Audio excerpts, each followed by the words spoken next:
देखो, राज्यपाल की संवैधानिक स्थिति हो गया। भारत का संविधान राज्य में भी केंद्र की तरह संसदीय व्यवस्था स्थापित करता है। राज्यपाल नाममात्र का कार्यकारी प्रमुख, वास्तविक कार्यपालिका जो होती है वो मुख्यमंत्री के नेतृत्व में मंत्रिपरिषद के पास होती है।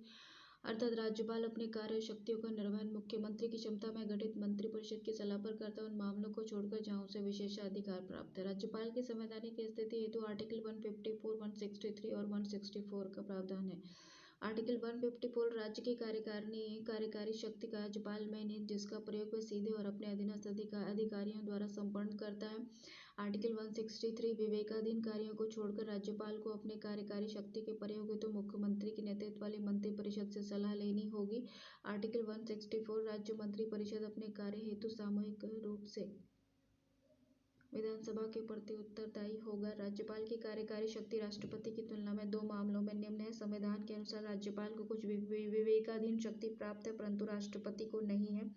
42वां संविधान संशोधन 1976 के द्वारा राष्ट्रपति हेतु मंत्रियों की सलाह की बाध्यता तय कर दी गई है, जबकि राज्यपाल के संबंध में इस तरह का कोई उपबंध नहीं है। राज्यपाल के विवेकाधीन अधिकार पर कोई प्रश्न उठे तो राज्यपाल का निर्णय अंतिम व वैध होगा, वही इस पर कोई प्रश्न नहीं उठाया जा सकता।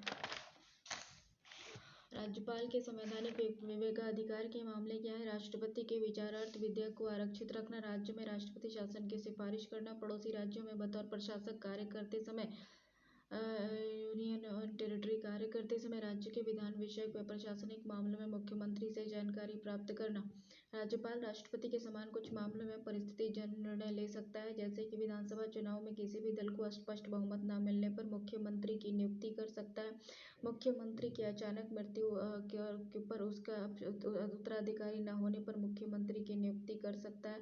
राज्य विधानसभा में विश्वास मत हासिल न करने पर मंत्रिपरिषद को बर्खास्त कर सकता है। मंत्रिपरिषद अल्पमत में आने पर विधानसभा को विघटित करता है। संविधान में राज्यपाल हेतु संवैधानिक ढांचे में दोहरी भूमिका तय की गई है। वह राज्य का संवैधानिक प्रावधान है, केंद्र का राज्य में प्रतिनिधित्व करता है। दूसरा क्वेश्चन है कि बिहार में चुनावी राजनीति में जाति और वर्ग का समीकरण क्या है? तो बिहार प्रारंभ से ही भारत की राजनीति के केंद्र में रहा है तथा स्वतंत्रता के पश्चात भारत में जो भी महत्वपूर्ण राजनीतिक बदलाव हुए हैं, बिहार की धरती उसकी जननी रही है। 1975 में आपातकाल विरोधी आंदोलन का केंद्र भी बिहार ही रहा था।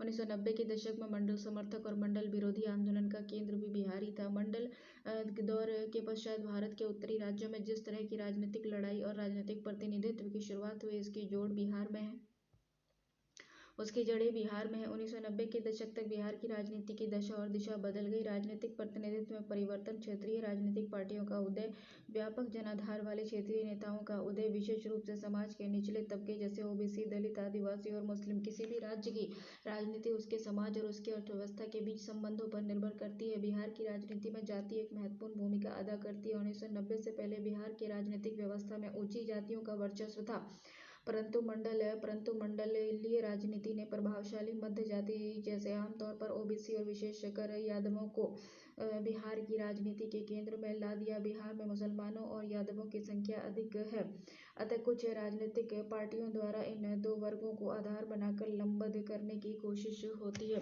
स्वतंत्रता के पश्चात बिहार के राजनीतिक इतिहास को 3 विभिन्न चरणों में बांटा जाता है। प्रथम चरण 1947 से 1967 कांग्रेस के वर्चस्व का काल था, ऊंची जाति का प्रभाव था। द्वितीय चरण 1967 से 1990 संक्रमण काल था, कांग्रेस व ऊंची जाति के प्रभाव में कमी, मध्य जाति का उभार। तीसरा चरण 1990 से अब तक था, कांग्रेस पार्टी व ऊंची जाति का बिहार की राजनीति में हाशिए पे चले जाना। 1990 के पश्चात बिहार सहित कई राज्यों में क्षेत्रीय दलों का प्रभाव बढ़ा और तथा बीपी सिंह के प्रधानमंत्री बनने के पश्चात बिहार में ओबीसी राजनीति के प्रारंभ के संकेत में बने। 1990 के विधानसभा में ऊंची जातियों के प्रभाव वाली कांग्रेस पार्टी की हार और लालू प्रसाद यादव के नेतृत्व में जनता दल की सरकार की स्थापना हुई। इसके आधार पर प्रमुख रूप से ओबीसी के लोग थे। 1990-99 तक लालू राबड़ी शासनकाल में विकास नहीं होने के बावजूद राजद को गरीब व पिछड़ों जाति का लगातार समर्थन एक विरोधाभास है, परंतु उपरोक्त विरोधाभास का विश्लेषण राजनीतिक पहचान व सामाजिक न्याय को आधार बनाकर किया जाना चाहिए। 2005 के विधानसभा चुनाव में भाजपा जदयू गठबंधन की विजय हुई। नीतीश कुमार के नेतृत्व में सरकार का गठन हुआ। यह चुनाव बिहार के लिए न केवल एक नई राजनीतिक युग की शुरुआत थी, बल्कि बिहार के नए सामाजिक और आर्थिक जीवन की नींव थी।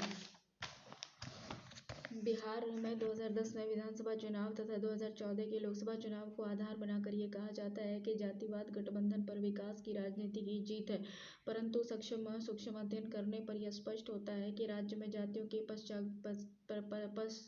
परंपरागत निष्ठा में बदलाव तो आया, पर यह विकास हेतु जाति का पूर्णतः नकारने का मामला नहीं है। 2015 के विधानसभा चुनाव में महागठबंधन की विजय के आधार पर काफी हद तक जाति आधारित राजनीति ही थी, अतः उपरोक्त विश्लेषण से यह स्पष्ट होता है कि बिहार के चुनावी राजनीति में वर्तमान समय तक भी जाति व वर्ग का प्रभाव बना हुआ है।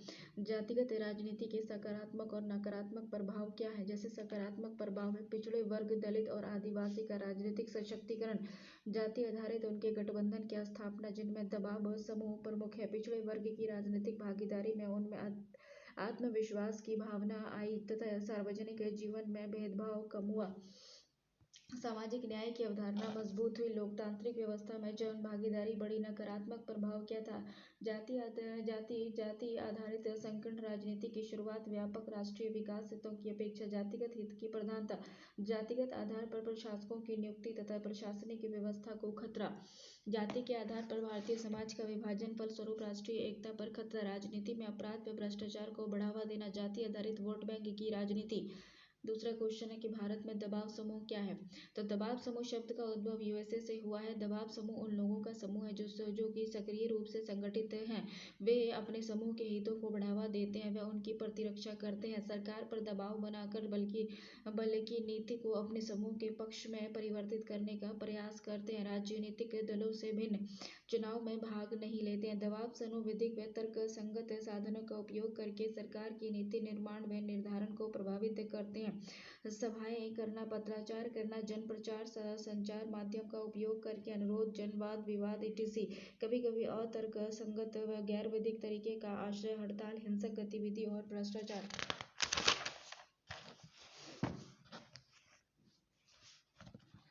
दबाव समूह उद्देश्य की पूर्ति हेतु तीन तकनीक का उपयोग। नियुक्तिकरण, लोक कार्यालय में उनके हितों का पक्ष लेने और कर्मचारियों की नियुक्ति का प्रयास। लॉबिंग, अपने हितकारी नीति हेतु लोक सेवक को प्रभावित करने का प्रयास। प्रचार हो गया, जनता के मत को प्रभावित करने का प्रयास तथा जनता की राय का सरकार पर प्रभाव का लाभ। भारत में दबाव समूह क्या है? पारंपरिक कारकों पर आधारित, जाति, धर्म, भाषा और क्षेत्र। पश्चिमी देशों में दबाव समूह आर्थिक व वाणिज्यिक कारकों पर आधारित है। व्यवसाय समूह, ईज ऑफ डूइंग बिजनेस और पर्यावरणीय मंजूरी। जैसे कि व्यवसाय समूह हो गया, जैसे कि FICCI ASSOCHAM, FICCI, FICCI ASSOCHAM. FICCI जो है FDI अनुकूल वातावरण तैयार करता है। और श्रमिक मंजूरी एसोचेम उत्पाद कर, GST, निर्यात सब्सिडी, इस पर सरकारी हस्तक्षेप है और पारदर्शिता और खुलापन है। देखो, all India manufacturing organisation AIMO। जब व्यावसायिक समूह में FICCI ASSOCHAM, AIMO, all India manufacturing organisation में ईज ऑफ डूइंग बिजनेस में FDI अनुकूल वातावरण बनाना, उत्पाद कर, GST, निर्यात सब्सिडी पर ध्यान देना, पर्यावरण मंजूरी है कि श्रमिक मजदूरी, अपारदर्शिता और खुलापन और सरकारी हस्तक्षेप। व्यापार संघ में देखो, जैसे AITUC, CPI, INTUC, Congress, CITU, CPM और BMS, BJP। श्रमिक दलों से संबंध है। मजदूर समूह, श्रमिक अधिकारों के संरक्षण और संवर्धन हेतु सरकार पर दबाव बनाना, वेतन बढ़ोतरी, सामाजिक सुरक्षा, बीमा, स्वास्थ्य सुविधा, छुट्टी, पेंशन, हड़ताल, प्रदर्शन का अधिकार। खेती और किसान संगठन हो गया, जैसे कि भारतीय किसान यूनियन, उत्तर भारत के महेंद्र सिंह टिकैत, ऑल इंडिया किसान सभा, MSP और MSP। भारतीय किसान संघ, देखो, खेती और किसान का संगठन है भारतीय किसान यूनियन, ऑल इंडिया किसान सभा, भारतीय किसान संघ। ये सब भारतीय किसान यूनियन के जो नेता है वो महेंद्र सिंह टिकैत है। और MSP विद्युत आपूर्ति, सब्सिडी, कृषि आगतों का उचित मूल्य। पेशेवर समिति होगी, जैसे वकील, डॉक्टर, पत्राचार, अध्यापक, IMO, bar council, engineer India association हो गया। छात्र संगठन हो गया, विभिन्न राजनीतिक दलों से संबंध है, जैसे मजदूर संघ की भांति। ABVP हो गया, BJP से, NS से, UI, कांग्रेस से, AISF, CPI से। धार्मिक संगठन हो गया, संकुचित सांप्रदायिक हित का प्रतिनिधित्व करना। RSS हो गया, AIMIM, संकुचित सांप्रदायिक हितों का प्रतिनिधित्व करता है, ये धार्मिक संगठन भी है, जैसे कि RSS है, AIMIM है, VHP है। और जमाते इस्लामी हिंद। जातीय समूह हो गया, जैसे कि हरिजन सेवक संघ, मारवाड़ी एसोसिएशन, कायस्थ सभा, नादर जाति संघ। आदिवासी संगठन में हो गया NSCN नागालैंड में हो गया, ट्रिब्यूनल नेशनल वॉलेंटियर त्रिपुरा में हो गया, ट्राइबल नेशनल वॉलेंटियर हो गया त्रिपुरा में, NSCN हो गया नागालैंड में, JMM हो गया Jharkhand Mukti Morcha, peoples liberation army Manipur में है।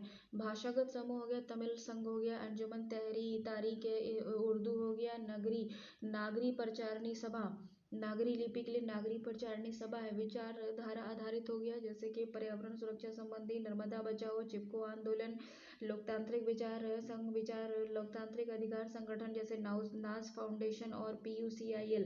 पर्यावरण सुरक्षा से संबंधित संगठन है नर्मदा बचाओ और चिपको आंदोलन। लोकतांत्रिक अधिकार संगठन से संबंधित है नाज फाउंडेशन और PUCIL। महिला अधिकार संगठन है सेवा है बचपन बचाओ, बाल अधिकार, क्राई, जल संरक्षण। विलोम समूह हो गया जो समाज की राजनीतिक व्यवस्था के समानांतर राजनीतिक व्यवस्था की स्थापना का प्रयास करता है, इसको विलोम समूह कहते हैं। United liberation front of Assam हो गया, उल्फा, TKLF हो गया, नक्सली समूह हो गया। ये सब क्या है? विलोम समूह है। देखो संविधान की मूल संरचना, ये तीसरा क्वेश्चन है। तो अनुच्छेद 368 के अंतर्गत संसद मौलिक अधिकारों में संशोधन कर सकती है या नहीं, ये संविधान लागू होने के 1 वर्ष पश्चात सर्वोच्च न्यायालय के विचाराधीन आया था। शंकरी प्रसाद मामला 1951 हो गया। पहले संविधान संशोधन अधिनियम 1951 को चुनौती, संपत्ति के अधिकार में कटौती, सर्वोच्च न्यायालय का निर्णय आया था। अनुच्छेद 368 के अंतर्गत संसद संविधान संशोधन कर सकती है। अनुच्छेद 13 के अंतर्गत विधि का अर्थ सामान्य कानून है वह कि संविधान न कि संविधान संशोधन, अतः संसद अनुच्छेद 368 के अंतर्गत मौलिक अधिकारों में कटौती और उन्हें वापस ले सकती है। ये शंकरी प्रसाद मामला था। गोलकनाथ मामला में 1967 में क्या होता है कि 17वीं संविधान संशोधन 1964 को चुनौती दी गई थी। 17वीं संविधान संशोधन 1964 को चुनौती दी गई थी। गोलकनाथ मामले 1967 में सर्वोच्च न्यायालय का निर्णय इसमें आया था। ये शंकरी प्रसाद वाले निर्णय को पलट दिया गया और मूल अधिकार लोकतंत्र में अपरिवर्तनीय हो गया। संसद न तो कटौती कर सकती है और न ही वापस ले सकती है। संविधान संशोधन विधेयक के अनुच्छेद 13 के अंतर्गत विधि है, अतः संसद को अधिकार नहीं है। गोलकनाथ मामले में निर्णय के पश्चात संसद की प्रतिक्रिया, 24वां संशोधन 1971, 25वां संशोधन 1976, 31, 139 खो अनुच्छेद 13 व 368 में संशोधन करके ये प्रावधान किया गया है कि 368 के अंतर्गत संसद को मूल अधिकार में कटौती या वापसी का अधिकार। अनुच्छेद 13 में संसद संशोधन कर ये प्रावधान किया गया कि यह एक विधि नहीं माना जाएगा। किशोरनंद भारती मामला 1973 हो गया। सर्वोच्च न्यायालय का इसमें निर्णय आया था कि गोरखनाथ के निर्णय को पलट दिया गया। 24वें संशोधन 1971 को वैधता को बहाल रखा गया। संसद मूल अधिकारों को सीमित कर सकती है अथवा वापस ले सकती है। संविधान में मूल संरचना का सिद्धांत, संसद संविधान के किसी भी भाग में मूल अधिकार सहित संशोधन कर सकती है परंतु संविधान की मूल भावना को नहीं बदल सकती है। पुनः 42वां संशोधन 1976 में हुआ। इसमें अनुच्छेद 368 में संशोधन व ये प्रावधान किया गया कि संसद की विधायी शक्ति पर कोई सीमा नहीं है। साथ ही संविधान संशोधन विधेयक को न्यायालय में चुनौती नहीं दी जा सकती है, चाहे वे मौलिक अधिकार का हनन ही क्यों न हो। तो न्यायालय ने मिनर्वा मिल्स 1980 में 42वें संविधान के उस प्रावधान को अमान्य और असंवैधानिक घोषित कर दिया जिसमें न्यायालय के न्यायिक समीक्षा की शक्ति का अतिक्रमण करता है। न्यायालय की टिप्पणी थी, संसद अनुच्छेद 368 के अंतर्गत अपनी संशोधनकारी शक्ति को विस्तारित कर निरस्त करने का अधिकार हासिल नहीं कर सकता है अथवा संविधान को नष्ट अथवा उसकी मूल विशेषता को नष्ट नहीं कर सकता है। सीमित शक्ति और उपभोगकर्ता और उस शक्ति का उपयोग करते हुए सीमित शक्ति को असीमित शक्ति में नहीं बदला जा सकता है। राव बामन मामला 1981, 24 अप्रैल 1973 के पश्चात अधिनियम सभी संविधान संशोधन अधिनियम पर मूल संरचना का सिद्धांत लागू होगा। वर्तमान स्थिति क्या है? संसद संविधान के किसी भी भाग में संशोधन कर सकती है बशर्ते उसे संविधान की मूल संरचना प्रभावित न हो।